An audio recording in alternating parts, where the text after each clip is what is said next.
तो आज की जो हमारी इंग्लिश क्लास 1 है, ज़ूम सेशन 1 है, 40 मिनट्स की ये क्लास होगी।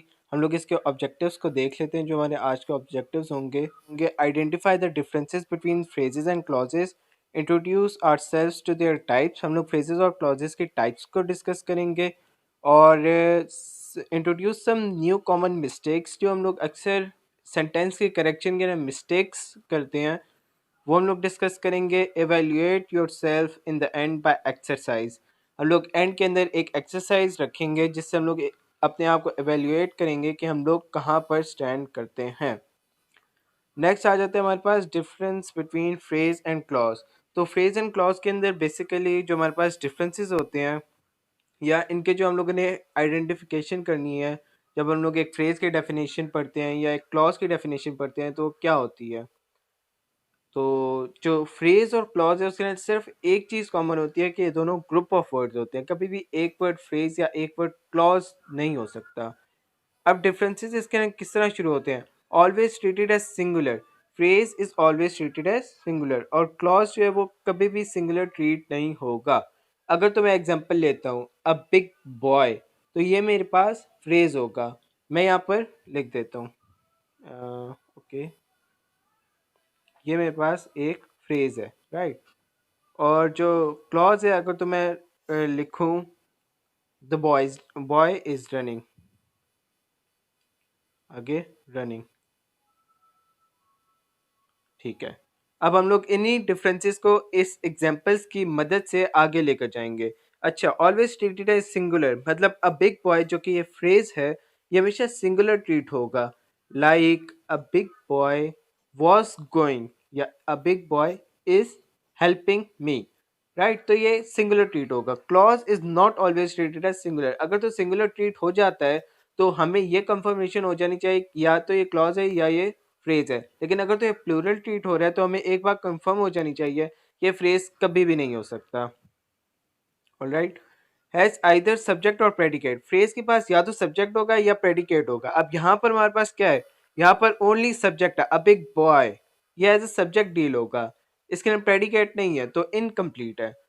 Has both subject and predicate. Boy is missing, यहाँ पर ये बॉय हमारे पास सब्जेक्ट है, is missing is a predicate, so the meaning is complete and subject and predicate both are present. Predicate क्या होता है, प्रेडिकेट होता है the remaining part of sentence excluding the subject. Subject के अलावा जितना भी पार्ट होता है सेंटेंस का वो सारा हमारे पास प्रेडिकेट कहलाता है। नेक्स्ट डिफरेंस जो हमारे पास फ्रेज और क्लॉज के अंदर है, वो फ्रेज लिमिटेड मैसेज प्रोवाइड करता है जबकि क्लॉज हमारे पास कंप्लीट मैसेज प्रोवाइड करता है। A big boy has no message in it while boy is missing running या मिसिंग, तो उसके अंदर हमें कंप्लीट सेंस मिल रही है कि एक लड़का है जो कि दौड़ रहा है या एक लड़का है जो कि मिस हो गया है। नेक्स्ट हमारे पास आ जाता है फ्रेज की टाइप्स हमारे पास कौन कौन सी होती है। तो सबसे पहले हमारे पास आ जाता है नाउन फ्रेज। नाउन फ्रेज के अंदर एक मैंने पहले भी एग्जांपल दी थी अ बिग बॉय। नाउन फ्रेज वो फ्रेज होगा जो कि एज अ नाउन ट्रीट होगा। अब हम भी अभी हम लोग सिर्फ इसकी टाइप्स पढ़े हैं, आइडेंटिफाई कैसे करेंगे वो हमारी नेक्स्ट स्लाइड है जिसके अंदर हम लोग आइडेंटिफिकेशन भी सीखेंगे। नाउन फ्रेज वो जो नाउन की तरह ट्रीट हो। नाउन फ्रेज किस किस तौर पर आ सकता है, या सब्जेक्ट के तौर पर आ सकता है, कॉम्प्लीमेंट के तौर पर आ सकता है या ऑब्जेक्ट के तौर पर आ सकता है। Happy prince, happy prince is also a group of words. Happy prince does not convey its full meaning. Happy prince does not have both subject and predicate. Happy prince is treated as singular. तो ये सारे हम लोगों ने differences भी इसके अंदर calculate करके देख लिए हैं। Okay, let's move. Adjective phrase है हमारे पास नेक्स्ट। एडजेक्टिव फ्रेज वो फ्रेज जो एज एन एडजेक्टिव ट्रीट होगा। वेरी प्रिटी, आगे हम लोग कोई भी नाउन लगा सकते हैं। वेरी लार्ज, आगे हम लोग कोई भी नाउन लगा सकते हैं। तो this is an adjective phrase. Next comes adverb phrase. Adverb phrase वो फ्रेज होगा जिसके अंदर हम लोग as a sorry adverb treat करेंगे एक फ्रेज को। ये मैं रेज कर देता हूँ, ये तंग कर रहा है। नेक्स्ट आ जाता है हमारे पास वर्ब फ्रेज। ये 6 टाइप्स होती हैं फ्रेजेस की। यस, 6 टाइप्स होती हैं। यस, वर्ब फ्रेज वो होगा, अक्सर जो वर्ब फ्रेज होता है वो हमारे पास कंटिन्यूअस फॉर्म्स के अंदर लगता है। जैसे प्रेजेंट कंटिन्यूअस हो गया, पास्ट कंटिन्यूअस हो गया, परफेक्ट टेंसेस के अंदर भी आ जाता है। Had, been, going, perfect continuous के अंदर भी आ जाता है। तो वर्ब फ्रेज सिंपल सेंटेंसेस के अंदर कभी भी नहीं होता, सिंपल टेंस सेंटेंसेस के अंदर, सिंपल सेंटेंसेस के अंदर हो सकता है। Verb phrase is going, I am walking की हमारे पास एग्जांपल आ जाती हैं। जेनेटिव फ्रेज वो होता है जिसके अंदर अपोस्ट्रोफी आ जाए हमारे पास। अब अगर तो मैं कहूँ कि अलीज, एम अलीज, ये हमारे पास ग्रुप ऑफ वर्ड्स है पर इसके अंदर सिर्फ प्रेडिकेट है। Now the subject is missing. जहां पर दोनों आ जाए सब्जेक्ट एंड प्रेडिकेट वहां पर क्लॉज होगा, जहां पर एक चीज आ जाए वो फ्रेज होगा। तो एम अलीज, तो ये यहाँ पर प्रेडिकेट है। Is Ayesha's, this pen is of Ayesha's, ये बिलोंगिंग को शो करने के लिए अक्सर अपोस्ट्रोफी हम लोग लगाते हैं। तो ये जो ग्रुप ऑफ वर्ड है ना तो एक कंप्लीट मैसेज प्रोवाइड करे, अक्सर जो एमडी कैट के अंदर आ जाते हैं वो जेनेटिव फ्रेज आ जाते हैं और हम लोग सोचते हैं कि जेनेटिव फ्रेज क्या है। तो जेनेटिव फ्रेज और कुछ नहीं बल्कि अपोस्ट्रोफी के साथ जो भी फ्रेज आएगा वो जेनेटिव होगा। नेक्स्ट आ जाता है prepositional phrase, at home, in city, under the table. ये तो बहुत आसान है। आ जाते हैं इनकी आइडेंटिफिकेशन हम लोग किस तरह करेंगे अगर कभी खुदा न खास्ता आ जाए। Identify the nature of the last word of phrase. सबसे पहले हम लोगों ने ये देखना है कि नेचर ऑफ लास्ट वर्ड क्या थी हमारे पास। इसके अंदर क्या होगी हमारे पास, the big boy, boy the last word is a noun, happy prince last word is a noun. Let's come verb phrase, verb phrase के अंदर लास्ट वर्ड गोइंग है या वॉकिंग है, यहाँ पर आ जाते हैं हम लोग। और if it is a noun, noun phrase, अगर तो वो लास्ट वर्ड नाउन है तो वो नाउन फ्रेज होगा और ये सारों के ऊपर अप्लाई होता है। एक्सेप्शन इसके अंदर आती है मेरे ख्याल से for preposition, it's preposition plus noun. Preposition phrase के लिए इसके अंदर एक्सेप्शन आती है। पिछली वाली एग्जांपल्स के अंदर हम लोग आ जाते हैं और इसको देख लेते हैं कि क्या ये बात सही कर रहा है या नहीं कर रहा। Noun phrase, the big boy, last word noun, happy prince noun. Adjective phrase, last word क्या होना चाहिए, एक एडजेक्टिव होना चाहिए। Very pretty, is pretty an adjective, yes it is. Very large, large is an adjective. Adverb phrase, last word should be adverb. Quickly और at a very high pace, high pace यहाँ पर adverb है, adverb of manner है यहाँ पर। Verb phrase, last words are verb. Genitive phrase, last words are with apostrophes. So हमें ये पता चल गया कि हम लोग phrases को identify किस तरह करेंगे एक आसान तरीके से। प्रपोजिशनल फ्रेज, प्रपोजिशनल फ्रेज के हम लोगों ने कहा था कि पहले प्रपोजिशन आएगी बाद में नाउन आएगा तो वो प्रपोजिशनल फ्रेज होगा। ये एक एक्सेप्शन है कि लास्ट वर्ड को हम लोग प्रपोजिशनल फ्रेज के लिए नहीं देखते। तो एट होम, पहले प्रपोजिशन है एट, फिर नाउन है home. Under the table, under I think is a preposition, then table is a noun. Next comes identification, हम लोगों ने कर ली। इसके अंदर एक एग्जांपल आ जाती है अलीज बुक। अच्छा, allies book, last word is a noun so it will be a noun phrase, not a generative phrase. In the table, prepositional phrase, the big giant boy. Again, it's a noun phrase because last word is a noun. Let's come towards our next slide. Types of clauses की तरफ आ जाते हैं। Types of clauses on the basis of structure अगर करें तो independent और dependent clause होती है। Function के base पर करें तो कुछ noun को describe कर रहे होते हैं adjective clause, कुछ noun के तौर पर behave कर रहे होते हैं तो noun clause, कुछ other adverb के तौर पर behave कर रहे होते हैं तो adverb clause। आ जाते हैं इनको डिस्कस करने के लिए या इनके आइडेंटिफिकेशन पर ही आ जाते हैं। तो आ जाते हैं हम लोग इनकी आइडेंटिफिकेशन और इनको थोड़ा सा डिस्कस कर लेते हैं इन क्लॉजेस की टाइप्स को। तो हमें एक बात पता चल गई कि dependent clause leaves a suspense. सबसे पहला पॉइंट तो हमारे पास ये आ गया। इसका मतलब क्या होगा हमारे पास, मतलब कि जब भी हम लोग एक डिपेंडेंट क्लॉज को पढ़ेंगे तो हमारे पास एक सस्पेंस रहेगा, लेकिन इसके अंदर सब्जेक्ट और प्रेडिकेट दोनों होगा क्योंकि हम लोग क्लॉज की डेफिनेशन पहले पढ़ कर आ चुके हैं। फ्रेज और क्लॉज को जब हम लोगों ने डिस्कस किया था तो हम लोगों ने ये कहा था कि फ्रेज के पास ये दोनों चीज़ें साइमल्टेनियसली एक साथ नहीं होती लेकिन क्लॉज के अंदर होती हैं। तो सब्जेक्ट और predicate both will be present. अच्छा जी, एग्जाम्पल्स हमारे पास क्या है। What he discovered, what is the subject, he is the subject. What is the predicate, discovered और वॉट, इन दोनों को मिलाकर हमारे पास प्रेडिकेट बन जाता है। When I was there, I subject, was there predicate। तो हमें एक बात तो क्लियर हो गई, हमें मतलब तो समझ नहीं आ रहा है इसके अंदर, हमारे अंदर एक सस्पेंस क्रिएट हो रहा है। लाइक व्हाट ही डिस्कवर्ड, उसने क्या डिस्कवर्ड किया या उसके बाद क्या हुआ। व्हेन आई वॉज देयर, जब मैं वहाँ था तो क्या हुआ ऐसा। तो ये हमारे अंदर एक सस्पेंस टाइप क्रिएट कर रहा है। नेक्स्ट आ जाता है इंडिपेंडेंट क्लॉज। इंडिपेंडेंट क्लॉज एक ऐसा क्लॉज है जो कि फुल मैसेज कन्वे कर देता है और इसके एग्जांपल्स के अंदर आ जाता है I met you in Pindi, there is no suspense, there is a subject and predicate simultaneously, so it is a independent clause. A sentence can convey its full meaning with an independent clause, but अगर तो सिर्फ dependent clause होगा तो sentence कभी भी complete नहीं होगा। एक इंडिपेंडेंट क्लॉज एक सेंटेंस के अंदर आना बहुत ज़रूरी है। Next example, you are the topper of MDCAT इंशाअल्लाह, मतलब के meaning complete, you subject, rest of the sentence predicate, meaning complete, no suspense, independent clause. Let's comes towards identification and discussion as per function.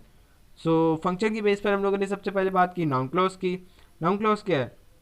I knew, noun clause वो clause था जो कि noun की तरह behave करता है। अब example के अंदर हमारे पास आ जाता है I knew that you won't upset your parents. अब इसके अंदर मुझे किस तरह पता चलेगा कि नाउन क्लॉज है या नहीं है? तो ये देखें, अब अगर तो हम लोग एक सब्जेक्ट एक सेंटेंस की स्ट्रक्चर के ऊपर जाएं तो I, what is I here? I is a subject, ये तो गलत हो गया, ये लो, आई इज ए सब्जेक्ट, वो मिट गया था, मतलब गलत तो नहीं हुआ था। उसके बाद सेंटेंस के अंदर वर्ब आता है, like what is the verb? It is the new. अब इसका अगर हम लोग उर्दू में तर्जुमा करें तो हम लोग ये कहते हैं कि आई न्यू, मुझे पता था। क्या पता था? कि आप अपने पेरेंट्स को अपसेट नहीं करोगे, आप अपने पेरेंट्स को शर्मिंदा नहीं करोगे। तो ये एक नाउन क्लॉज की तरह बिहेव करे। क्यों नाउन क्लॉज की तरह बिहेव करे? क्यों ये ऑब्जेक्ट के अंदर आया हुआ है, subject verb then object. Now how to identify it if it is a noun clause और नॉट? इट नाउन क्लॉज का आता है हमेशा इमीडिएटली आफ्टर और बिफोर अ वर्ब, मतलब कि यहाँ पर वर्ब क्या है? न्यू। अच्छा, मतलब कि कभी वर्ब के बिल्कुल पहले आ जाएगा और कभी वर्ब के बिल्कुल बाद आ जाएगा, लेकिन इमीडिएटली आफ्टर आएगा। Now let's move on. तो अगली स्लाइड के अंदर हमारे पास एडजेक्टिव क्लॉज आ जाता है।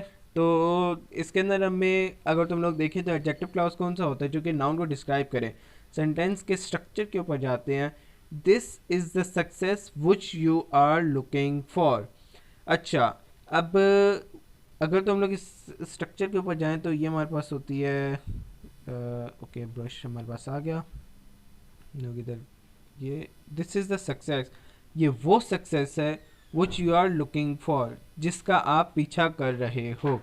तो ये किस चीज़ को डिफाइन कर रहा है? ये इस सक्सेस को डिफाइन कर रहा है। ये वही सक्सेस है। कौन सी सक्सेस है? जिसके पीछे आप भाग रहे हो। तो इमीडिएटली आफ्टर और बिफोर अ नाउन, तो इससे हमें पता चल गया कि नाउन के और इमीडिएटली आफ्टर या बिफोर आएगा। तो यहाँ पर नाउन क्या है? यहाँ पर success was the noun. So success ये एक नाउन है जिसको इस तरह एडजेक्टिव क्लॉज ने डिस्क्राइब किया है। तो अब नेक्स्ट जो आ रहा है हमारे पास वो है एडवर्ब क्लॉज।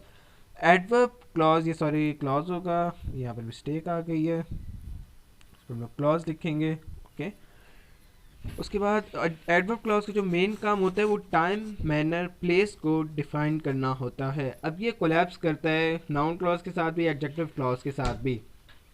सबसे पहले हम लोगों ने एडवर्ब क्लॉज के लिए ज़रूर देखा कि एडवर्ब क्लॉज तो नहीं है क्या क्लॉज। अगर तो उसके अंदर टाइम डिफाइन है, मैनर डिफाइन है, प्लेस डिफाइन है, तो वो एडवर्ब क्लॉज ही होगा।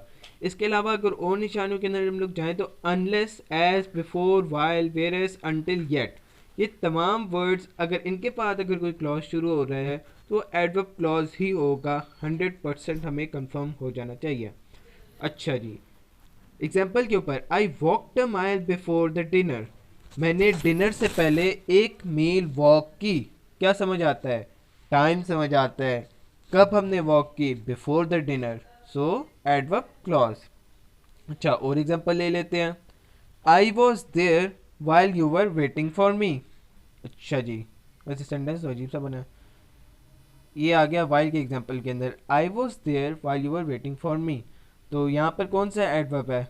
ये एडवर्ब क्लॉज बन जाएगा। Okay, let's move on. Next के ऊपर हमारे पास आ जाता है करेक्शन मिस्टेक्स। तो करेक्शन मिस्टेक्स हम लोग डिस्कस कर लेते हैं, और ये हमारे पास आगे एक ड्रेस कर देते हैं थोड़ा सा इसको, ताकि हमारे पास क्लियर हो जाए। अच्छा, सबसे पहले words are always use plural and are treated as singular. कुछ वर्ड्स ऐसे होते हैं जो हमेशा प्लूरल तो यूज़ होते हैं, लेकिन उनके साथ जो वर्ब आता है सब्जेक्ट वर्ब एग्रीमेंट के अंदर, वो हमेशा सिंगुलर होता है। किस तरह? जिस तरह सब्जेक्ट नेम्स हो गए, पॉलिटिक्स है तो प्लूरल लेकिन हमेशा treat as a singular. History, history is always treated as singular. Pak studies और mathematics we do not say mathematic, we say mathematics, politics not politic. और ये सारे सब्जेक्ट के नेम्स हैं जो कि हमेशा सिंगुलर ट्रीट होते हैं पर लिखे हमेशा प्लूरल जाते हैं। वर्ड्स में इंक्लूड अदर वर्ड्स जो हमारे पास इंक्लूड होते हैं, वेजेस आ गई, इनिंग्स हो गई। हम लोग कभी भी ये नहीं कहते कि इनिंग, जब भी हम लोग कहते हैं तो इनिंग्स ही कहते हैं।